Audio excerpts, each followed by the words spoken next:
Hello, friends. Thank you so much for allowing me to photograph and make memories for you. This video is just to kind of explain what happens after your gallery arrives.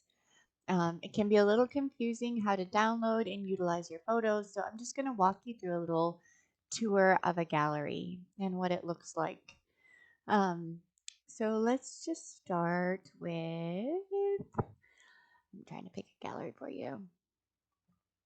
We'll do this family one. And so when you're given a link and you pull it up, it looks a lot like this. As you scroll down, you'll see a couple things. One, I do have a print store and I do keep most of the items in here, I do say most, at the wholesale price. So you don't have to pay retail on those. And they do an amazing job printing. That's always there if you want to purchase prints from your gallery. There's a cart. That's going to show anything you decide to put in there. You can see there's a cart here, there's a cart here. There's a favorites. As you go through your gallery, you can click these hearts.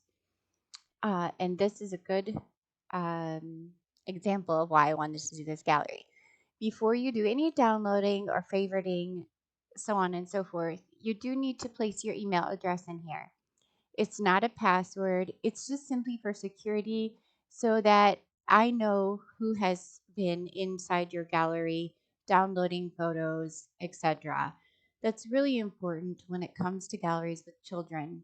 We want to make sure that for some reason, if someone hacks into these galleries, which the company that I use, Pixieset, is very good about security and encryption, so that shouldn't happen.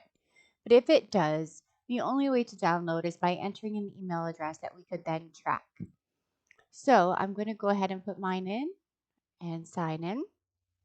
The other reason the email is important is because when you make favorites, a lot of times, especially wedding galleries, if you've ordered an album from me, this sends me a list of all your favorites with your email address so that I can get in touch with you.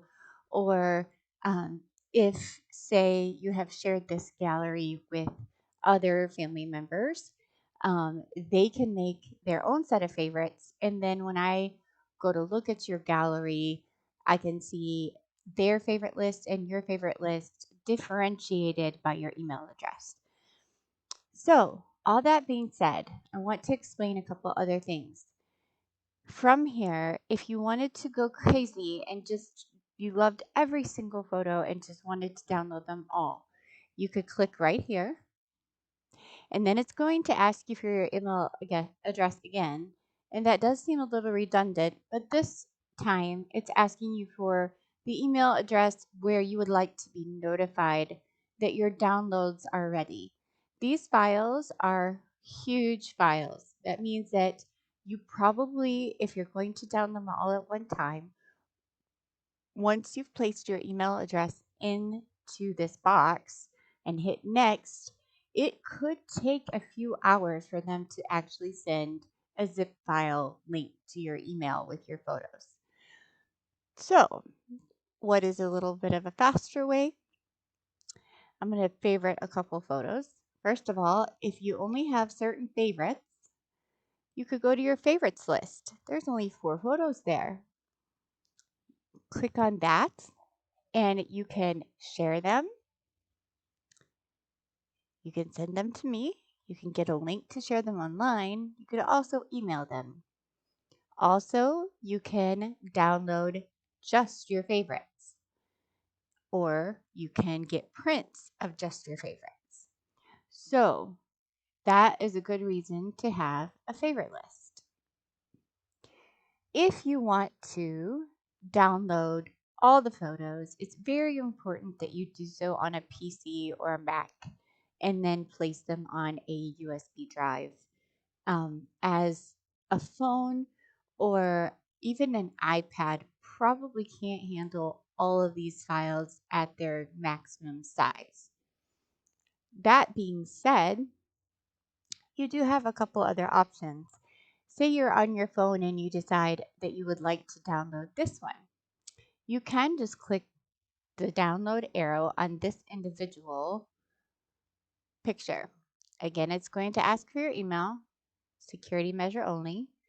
And while I'm doing this on PC, it does give the options for my computer, Dropbox, or Google Photos. So you can download to either one of those entities. Also, if you're on your phone, instead of my computer, it's going to say to my device. And when you click that, it's going to download it to your phone.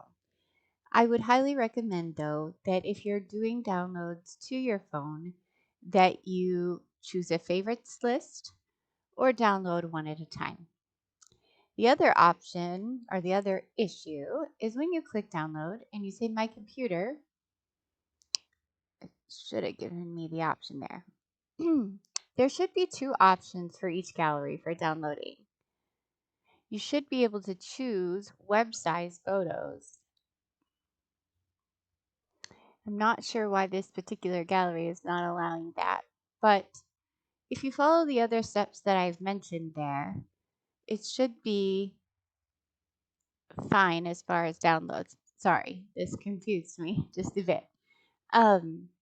If you're prompted, if you want to choose web size or full size, if you're using the photos strictly online, you want to select web size. That is the best size for posting to social media. Often we think that when we're posting to social media, we need the biggest size possible. But in all actuality, when you try to upload something to Facebook that is a super large image, Facebook has limits. And so it flags the photo and then it compresses it on its own and makes the photo look really grainy, blurry, etc. So again, you'll want to try to do web size when given the option. Lastly, there's also this option here that if you press it, it can give you a slideshow of the images, and that's fun sometimes. So I just wanted to give you a quick overview. Like I said, I am not exactly sure why the sizing is not giving me an option for web size or full size, so I'll have to check into that. But if your gallery prompts you for web size or full size, just remember web size is for anything on the internet and full size is strictly for printing. Hopefully that was helpful. If you have any questions, please email me at aacres77@gmail.com or you can text me at 661-516-0094.